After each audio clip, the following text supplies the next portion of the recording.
Hi guys, and welcome back to my video blog. Today we're going to talk about a very cheery subject, death, and a sort of reversal of the Pascal's Wager. So for those of you who don't really know about the Pascal Wager, it's the wager that the mathematician Pascal proposed in 17th century, as I recall. Like, why take the gamble of not believing in a God and risk the opportunity that there is actually God, and you may be punished by that fact that you chose not to believe? Would it be safer for you just to believe? Sort of gambling that sort of belief. There are many objections to it, and I've gone through those in other videos. But I want to turn it around a bit. Like, what if you're wrong? I know Dawkins said it, I know other people have said it, but in the subject of death, when we lose someone, we grieve, we feel saddened, distraught. Even Christians, Muslims, etc., people, even theistic people, feel a loss when people die. Because I think deep down in ourselves we do know that this is final. When our biological processes cease to be, when our hearts have stopped and our brain activity is null, then we are dead.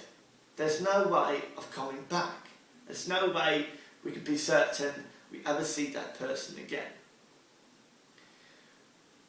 And I think we know this somewhat, that we can look at animals. We don't think that animals will go to heaven or hell, so on. We think they just die.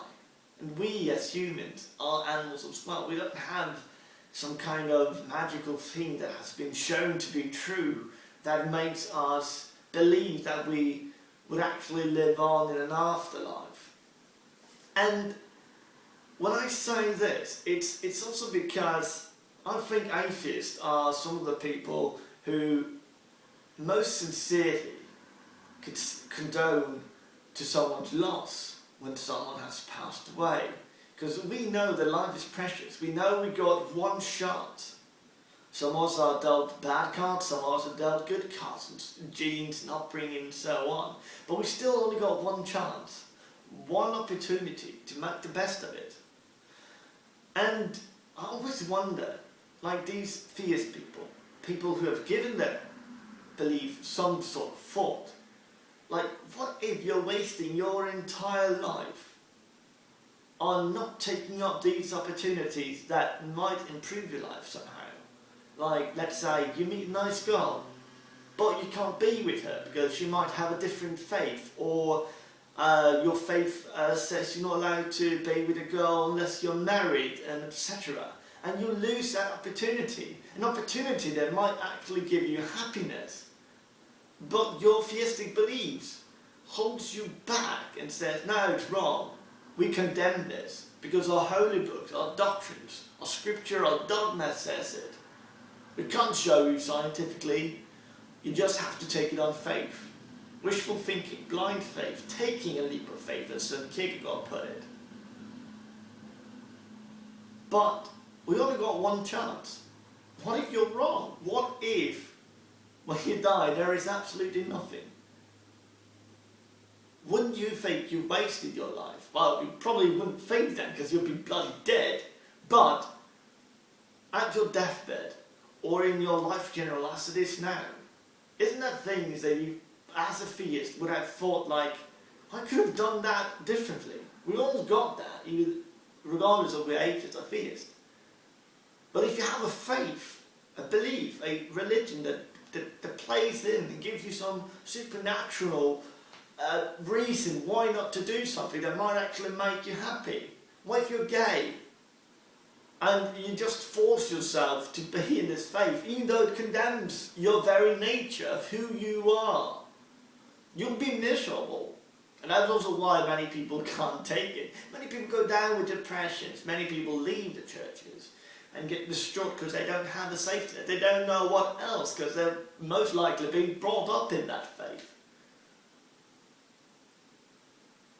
And people would say, I've heard like this analogy with Pascal's Wager, one of the objections sort of like, is that it's equal to like you thinking there's always a robber outside your door, and if you open your door, he'll shoot you.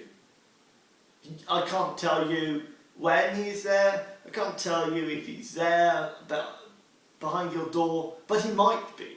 Are you willing to take that risk to go out there and look and risk you being dead, getting shot? I think this analogy falls on the fact that they're using a robber as an analogy, because a robber is something we know exists, something we actually can see in the news, in police reports and so on.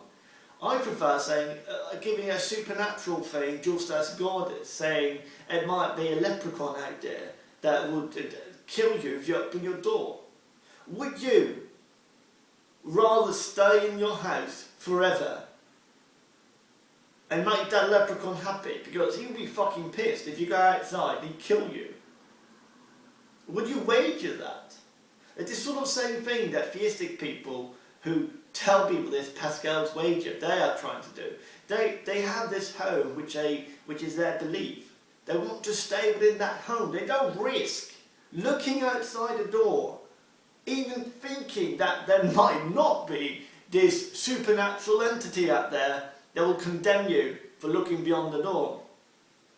It is sort of a life in fear, which I find sad and disturbing, because it is looked upon in society, in the Western society, as being something good. Like Christians, they're good people. The belief is good. Why so hateful being atheist, saying that Christianity is bad? Christianity is bad. The doctrines, the dogma that they teach. But people can be good. They can. There are good people who identify themselves as Christians. But many of these people don't follow their doctrines literally, or exclude some things. Like, this is literal, the Genesis account, but we don't take it literal about stoning people. We don't take it literally about being condemning against other people, even though Jesus said that he will split the household apart. Not every Christian knew that, but some Christians do. You got Jehovah's Witnesses, you have evangelical Christians in America who ostracize their own family members, even their own kids, throw them out, give them social sanctions, because they don't share their belief. They are living in fear. They are living in fear that their kids might grow up and be skeptical. They might grow up and take an education and realise, well, bloody hell, the Earth is not 6,000 years old, it's actually much older, which makes the Earth more awesome. All these natural processes which we can predict, it makes it more complex, more awesome, rather than just saying that a magical being came and spoke it into existence. So I urge you out there who are these sort of moderate Christians, who are sitting on the fence, why not peek outside the door? Why not go out to full leap and say, why should I believe there is a God if this God that I'm told to believe in also condemns people? And I know there's other people who say, well, that's the Old Testament, but that's still the same God. That God actually did those things, even though it changed its mind, even though he says he's infallible, blah, blah, blah. But anyway, what is not to say that this God lied to you? What if it's just his playful, it's a sadistical monster who just plays with you, like this celestial Kim Jong-il, as Hitchens put it? Would you not protest against that? Would you not look and see the man behind the curtains, the fog machine at work, and say, bloody hell, I wasted so many years of my life living in fear, feeling guilt, all this guilt for all these things that I did, which I felt natural to do, which I enjoyed, loving people. How could that be seen as something bad? How could showing affection, how could sexuality and sex itself be bad in your eyes? It shouldn't be. We are humans, we have flaws, we have merits, but we should not impose supernatural things upon ourselves and live in fear and think that everyone else around us should share this fear, this guilt. it would not be productive for society. So people, look outside the door. Take care.